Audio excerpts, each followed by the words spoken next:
Bienvenue à tous dans cette nouvelle Deliops. Je sais, ça fait longtemps. J'ai pas vraiment d'excuses. Si, je suis partie en vacances. 10 jours, ça compte. Mais j'ai bien de la matière pour faire encore 3-4 Deliops. Et voilà, c'était juste la flemme. J'ai eu un crash ordinateur qui m'a un peu ralenti. Mais voilà, maintenant que mon disque C est agrandi, ça va aller mieux. Donc on va dire que je vais essayer de refaire une par semaine. Parce que là, j'ai un peu plus de temps, plus ou moins. Donc je vais essayer de les bidouiller ensemble et puis d'arriver à les publier correctement. Alors comme je vous le disais dans la précédente d'Heliops, c'est toujours ici un trajet de flyers. Mes petits flyers que je fais 2 fois par mois. Sauf que cette fois-là, donc ça c'était au mois de juin, donc ouais d'accord, c'était il y a déjà 2 mois, mine de rien, le temps passe vite. Et j'avais dû inverser toute ma tournée habituelle parce que j'avais la livraison qui est en fin de vidéo ici. Le lieu n'ouvrait pas avant 10h ou 10h30, je ne sais plus. Et donc, pour pas perdre du temps, j'ai tout fait dans l'autre sens. Et en plus, comme j'avais des spots de livraison en plus qu'on verra dans cette vidéo aussi, voilà, ça se mettait pas mal. Ça me faisait une boucle un peu plus longue sur Uccle, mais en même temps sans passer par des montagnes russes de malades. Et du coup, voilà, c'était tout inversé, mais en même temps, ça permet de voir Bruxelles dans l'autre sens, parce que toujours faire les trajets dans les mêmes sens, il y a des choses qu'on voit plus. Genre, là, tu vois, si je voulais aller à gauche, j'aurais dû traverser le boulevard Général Jacques, alors que si là je vais à droite, j'ai le panneau pour brûler le feu, et c'est rouler jeunesse. Voilà. Il y a 2-3 trucs qu'on découvre comme ça, et puis la vue est parfois différente. Moi, il y a des lieux que déjà tu passes le soir ou le jour c'est différent, mais en plus quand tu les fais à l'envers, il y a parfois des endroits où tu te dis mais est-ce que c'est la même rue. Je ne sais pas. Donc voilà, c'est toujours un peu intéressant, puis ça fait quand même varier le quotidien, et donc ça c'est pas mal. Alors je me suis engagée sur le boulevard Général Jacques, qui à l'époque de la vidéo devait être fini, tout juste fini, parce que ils ont pendant un certain temps, même un temps très certain, refait tout ça, toute la partie qui allait à gauche, et la piste cyclable où je suis actuellement, avant n'existait pas du tout, et je pense que c'était une bande de circulation, et donc ils l'ont supprimée pour agrandir un peu le trottoir et mettre cette petite piste bien sympathique, mais ma foi pas assez large, et aux abords des passages piétons, voilà, c'est toujours un peu tendu, parce que les piétons, par réflexe, ils s'arrêtent au bord de la route. On peut pas lui en vouloir. Enfin, au bord du trottoir, pardon, qui fait aussi le bord de la route, on va dire, mais voilà. Et du coup, il est un peu dans le chemin. Mais sinon, globalement, c'est sympathique parce que c'est sûr qu'avant, on était avec le flux des voitures. Et là, ça roule fort, ça roule très très fort. Donc oui, il y a un sentiment de sécurité qui est plus marqué. Mais en même temps, au niveau usage, cette piste, c'est devenu un boulevard à vélo, c'est une autoroute à vélo, et donc elle est déjà trop étroite. Moi, quand je suis bien chargée, que je la fais dans l'autre sens, c'est un faux plat, je me fais dépasser, et je me fais dépasser par 6-7 cyclistes d'un coup facilement. Parce que voilà, faites les infrastructures, les cyclistes viendront, mais faites des bonnes infrastructures et ça durera plus longtemps. Parce que là, à part refaire des travaux pour réagrandir en reprenant une bande aux voitures, ou agrandir le trottoir, c'est plus possible.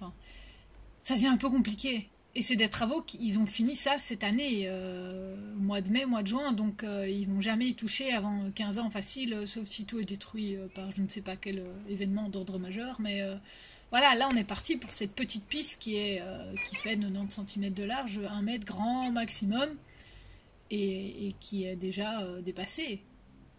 Voilà, je veux dire, il y a une explosion des vélos à Bruxelles, c'est pas pour nous faire des petites pistes comme ça, quoi. Vous nous faites soit une bidirectionnelle bien large, soit vous faites 3 mètres de piste unidirectionnelle, parce qu'il faut qu'on puisse se doubler. Parce que là, en plus, le vélo est pas très chargé, donc ça déborde pas de la plateforme. Mais pour peu qu'on tire une remorque, on est un peu plus large, et donc voilà, c'est vite fini, et donc on se gêne entre nous.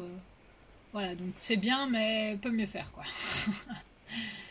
Alors ici, un petit carrefour sympathique où, n'ayant pas de panneaux différents ou co-caisses, c'est une priorité de droite. Là aussi, voilà, c'est un peu tricky parce que tous ceux qui viennent de la gauche, donc à la première partie du carrefour, ils viennent du bois de la Cambre, et donc ça arrive assez vite aussi.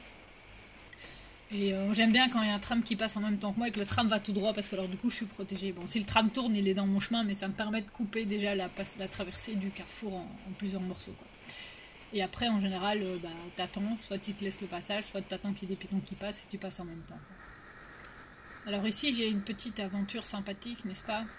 Donc comme vous voyez, c'est pas très large. Et là, j'entends qu'il y a un camion derrière moi. Je me dis, bah, ça va. Ça va. Il double correct. Il faut savoir qu'au bout de la rue, là, c'est un cédé le passage.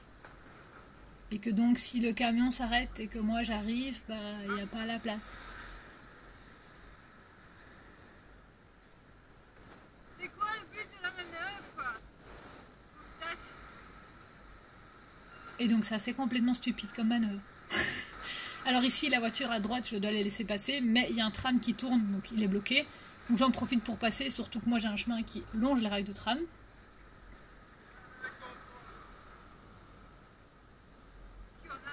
Le monsieur là-bas, il était pas content parce que apparemment bah, je l'ai empêché de se rabattre en arrivant au carrefour, sauf qu'il avait caressé derrière moi. Parce qu'après, j'avançais pas assez vite alors que j'avance quand même à du 15 à l'heure, mais excuse-moi, laisse-moi le temps de redémarrer. Et puis, le bullet, c'est pas un truc, c'est un beau vélo d'abord. Mais bon, il avait l'air déjà excité, rien qu'à la façon dont j'entendais qu'il roulait dans la rue avant là. Et j'étais là genre, ok, ça va, laisse tomber, fieu. Mais bon, le truc m'a un peu surprise et j'étais là genre, c'est quand même la première fois qu'on dit truc pour le vélo, quoi. J'étais là genre, ouais, hein. Alors ici, je me permets de dépasser le camion parce qu'il est à l'arrêt et que j'ai un visuel sur le feu. Et que je sais qu'après j'ai la place parce que les voitures étant moins larges. Voilà. Alors après ça, je vais m'engager sur l'avenue de Churchill, si je ne dis pas de bêtises. Je suis pas sûre, je pense que c'est ça. Il faut savoir que cette avenue-là, c'est donc comme vous le voyez, il y a les rails de tram qui tournent, donc il va y avoir le tram en bidirectionnel au milieu. On va avoir des arbres qui bordent des deux côtés le tram. À certains endroits, il y aura des arrêts de tram, ça veut dire que près, il y aura des feux et il y aura des piétons qui vont potentiellement arriver s'il y a un tram. Et aussi, mais ça c'était avant, c'était 2 fois 2 bandes dans chaque sens.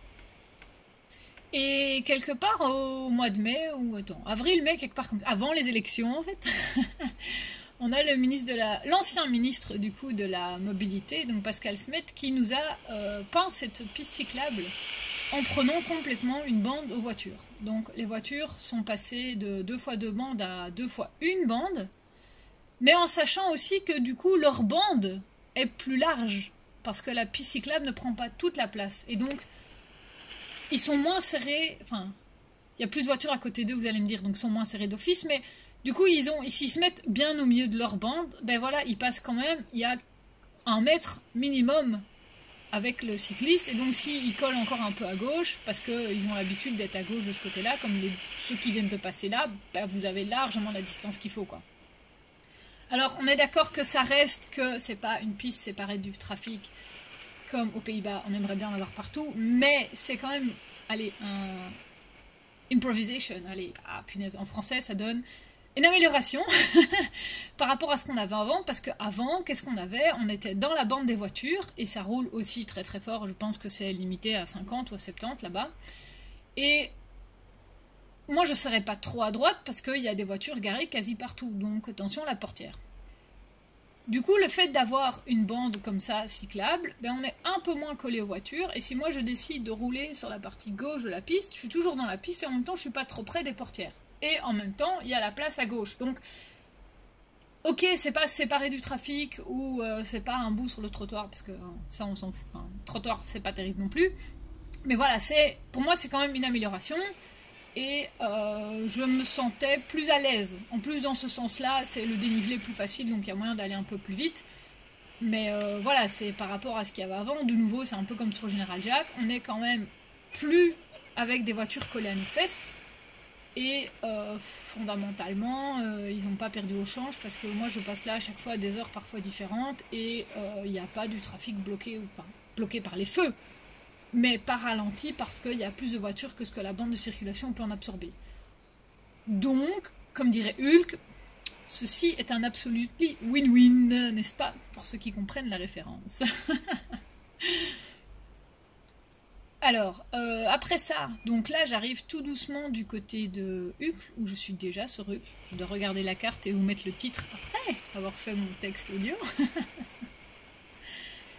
Et donc je vais avoir plusieurs stops consécutifs. Alors je vous dis déjà, sorry, il y a un moment j'ai coupé la caméra et j'ai oublié de la remettre, donc il va y avoir une drôle de coupure, mais voilà, ça, c'est pas grave. Vous avez raté 200 mètres en tout et pour tout, et de livraison, donc voilà, c'est pas très grave.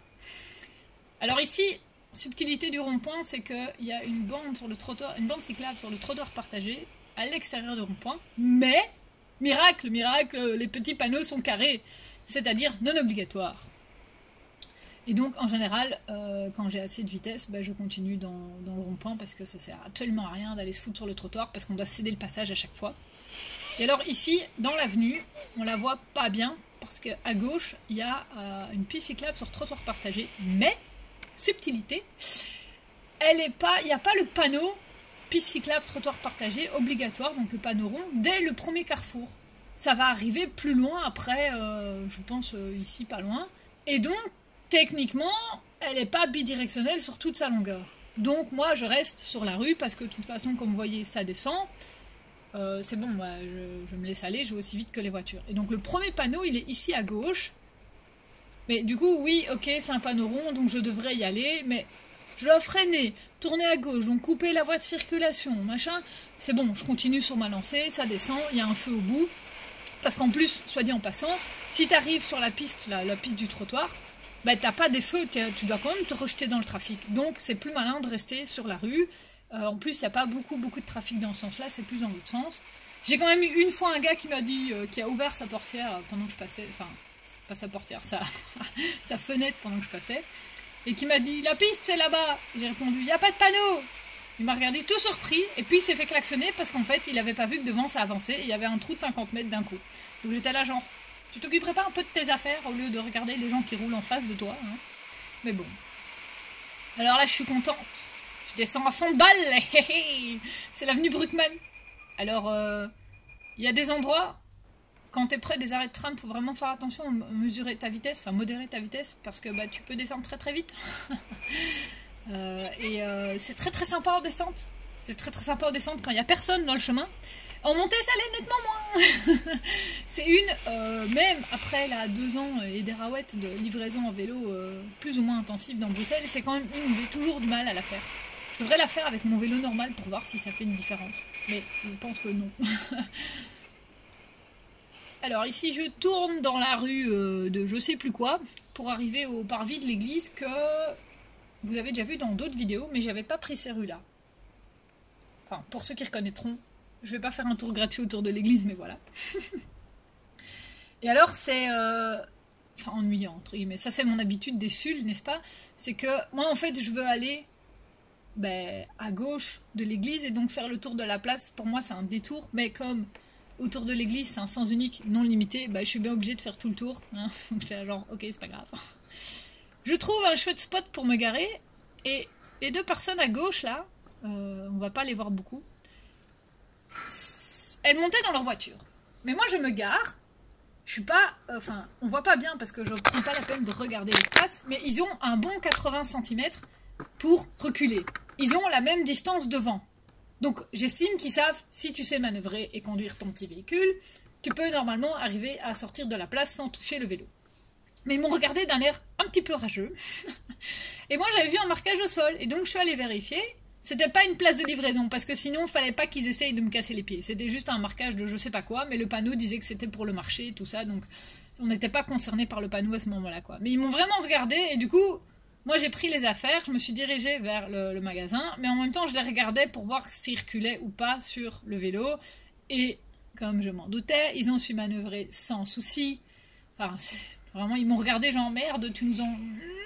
Et en fait, ça a très bien passé. Tu marches arrière, hop, tu tournes tes pneus, hop, et voilà, tu redémarres. Et c'était bon. La personne qui roulait, il n'y a eu aucun souci. C'est pas la peine de me regarder comme ça, genre, t'es chiant.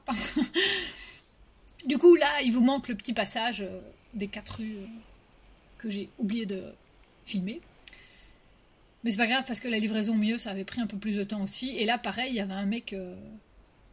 Enfin, j'étais garée avant lui même. Il y avait une place de parking entre nous deux, mais quand je l'ai vu approcher de la voiture, il regardait le vélo. Alors vous allez me dire, ils peuvent regarder le vélo juste parce que c'est un vélo bizarre. Ok, c'est un truc d'ailleurs. Hein. Mais je sais pas, la façon dont il regardait, la façon dont il marchait, je me suis méfiée aussi. Et c'est pas difficile. Le gars du magasin dans lequel je suis allée m'a même dit, oui, j'ai regardé aussi parce que du coup j'étais plus profondément dans le magasin, donc j'ai pas vu quand le mec a démarré. Mais le gars du magasin m'a dit, non, j'ai regardé aussi, mais il a pas du tout touché le vélo en démarrant. Et donc je me suis dit que si le gars du magasin, qui n'a pas vu le début de la scène, on va dire, mais a vu la façon dont le gars se comportait, il a eu des doutes aussi, voilà, je me dis que mes doutes n'étaient pas tout à fait infondés, quoi. Je ne prends pas la priorité de la voiture rouge, elle me la donne. Je ne suis pas du genre à prendre les priorités. Parce que sinon je me fais écraser. Alors là je remonte dans Uccle, en mode ultra ça va cette montée là. Et je vais redescendre par l'avenue du Globe, qui est une des montées pareil où laisse tomber quoi. Donc je me dis ouais c'est cool, je la fais en descente, c'est génial. Alors ça va peut-être remonter un petit peu après jusqu'au rond-point, mais j'ai qu'à garder l'élan et je laisse monter, je vais au moins faire la moitié de la montée comme ça, c'est cool machin, tu vois, tu prépares les plans dans ta tête. Sauf qu'à Bruxelles, on aime bien faire des travaux. Et donc tout ce que je m'étais dit, la vitesse que je prends, en fait, c'est pas difficile, ça va être un très beau fail. Parce que c'est impossible de passer sur la rue. Donc là, en plus, le feu est vert, quoi. Je me dis, mais c'est bon, j'ai qu'à y aller. Ou pas. Ils étaient en train de racler pour réasphalter. Alors, d'habitude, je me dis toujours, les vélos, ça passe toujours partout. Mais quand ils ont raclé, la route, elle est quand même vraiment bizarre. Et je n'ose jamais aller mettre mes pneus dessus. Donc, je triche, je prends le trottoir. Il n'y a pas de piéton. Je regarde un petit peu. Voilà, bon, là, ça a l'air un peu mieux. Mais voilà, bon, je suis quand même techniquement dans les travaux. Donc, je vais vite traverser pour aller reprendre par là. Donc, oui, effectivement, je commets des infractions. On est d'accord. Mais je vous pose la question. Est-ce que je mets quelqu'un d'autre en danger ? Voilà. J'estime qu'à partir du moment où je ne mets personne d'autre en danger, je respecte les usagers qui sont prioritaires sur leur voie, donc là, s'il y a un piéton, je laisse passer le piéton. C'est vrai que je commets des infractions. C'est pas bien. Le code de la route, c'est pour tout le monde, on est d'accord. Mais vous voyez, là, je veux m'arrêter et la voiture me laisse passer. Donc, voilà, à partir du moment où il y a des gens qui te laissent passer, des choses comme ça, moi je considère que c'est pas dramatique et c'est pas nécessaire d'avoir une amende. Il y a pire, il y a plus dangereux. Je sais que c'est un débat qu'on peut avoir, que je suis pas sûre d'avoir envie de lancer parce qu'en fonction des situations, je peux être aussi casse-pied avec le code de la route. Mais voilà, dans ce cas-là, j'ai croisé personne, j'ai roulé sur personne, j'ai gêné personne, j'ai pas gêné les ouvriers qui travaillaient, j'ai pas abîmé ce qui se faisait. Parce que les gens qui passent dans l'asphalte qui vient d'être mis, déjà de 1, c'est pas bon pour eux, et en plus t'abîmes le travail des autres. Donc voilà, j'ai pas fait ça, donc voilà. On peut en discuter longtemps. Alors là, je remonte vers Forêt, où je suis déjà à Forêt, ou à la limite. Je vais en fait vers le Wills, qui est un musée dans l'ancienne brasserie du Wills. Voilà. Et c'est les images que je vous laisse à la fin, parce que c'est un lieu assez remarquable, moi je trouve. Et il faut savoir que pour y arriver, voilà, j'ai de nouveau une chouette avenue avec une piste qui est moyennement bien respectée, comme vous allez le voir après. J'ai jamais eu de soucis de ce côté-là. Il me semble que c'est là... Bon, le seul truc, c'est que c'est une petite colline, donc ça monte et ça descend. Et voilà, les feux, c'est bien obligé là de les respecter. Parce que c'est des carrefours de malades, entre guillemets. Il y a plein de branches dans tous les sens. Il y a le tram au milieu, de nouveau. Donc voilà, là c'est... Je veux dire, j'ai pas grand chose à dire sur cette avenue, que j'ai oublié le nom. C'est peut-être bien Van Voxem, mais je suis pas sûre. Et j'ai vraiment... je suis déjà passée une dizaine de fois et j'ai jamais eu de soucis, quoi. Voilà. Si ce n'est que chaque fois quand ça monte, je me dis putain, ça monte. Mais voilà, donc... faut combler le trou jusqu'à la vidéo... jusqu'à un peu plus loin dans la vidéo. Parce que là, il y aura des choses à dire. Donc voilà, comme je vous disais, c'est plus ou moins bien respecté. On a un postier qui livre avec soin ses colis. Et là, par contre, de loin, je me dis, oh oh. Alors moi, je dois aller au bâtiment qui est sur le coin à gauche. Donc, je me déporte et il n'y a pas de feu. Donc, priorité de droite applicable à tout le carrefour. Monsieur Débilos, là, s'en fout. Moi, j'étais déjà sur la gauche, j'étais dans la bande de gauche. Le mec me coupe la route parce que lui veut aller à gauche. Mais je dois m'arrêter pour laisser passer ceux qui sont à droite. Alors, ceux-là sont sympas. Je vois que le postier, il a son clignotant, donc je vais pas aller lui couper la route non plus. Enfin, c'est quand même pas difficile de, en plus, ralentir en arrivant dans le carrefour parce que là, le mec, la voiture noire, je trouvais qu'il arrivait vachement vite pour un truc où tu vois de loin que les feux sont orange clignotants. Je veux dire, tous les autres qui se sont engagés dans le carrefour, on a tous ralenti, quoi. Et le mec, non, rien à foutre. Ou alors il se disait, justement, tout le monde va freiner. Moi, s'il arrive comme un sauvage, ça va passer, quoi. Voilà, moi j'ai moyennement apprécié de l'avoir sur ma bande, tourne à gauche, et lui, qui m'a regardé, genre, mais qu'est-ce que tu fous là? Bah, toi, qu'est-ce que tu fous là, tu vois. Donc, bon. Ce fut instructif, et je me suis dit que, encore heureux, que c'était pas un jour de grosse affluence. Et qu'il n'était pas en heure de pointe, parce que là, ça a dû être pas mal bordélique, parce que tu rajoutes à ça qu'il y a quand même des bus et des trams qui passent. Alors les trams, ils ont l'habitude de se faire respecter, ils klaxonnent, ils avancent, ça dégage le passage, mais le reste, si ces feux-là, ils sont restés out toute la journée, ça a dû être vraiment magnifique, quoi. J'étais contente de passer qu'une seule fois, là, quoi. Alors voilà, ça c'est le Wills, donc c'est les anciennes cuves... de bière dans la brasserie. Je n'en sais pas beaucoup plus, mais c'est aussi un musée d'art contemporain maintenant, et c'est comme ça que moi je le connais parce qu'on est allé visiter je ne sais plus quelle exposition avec je ne sais plus quelle école.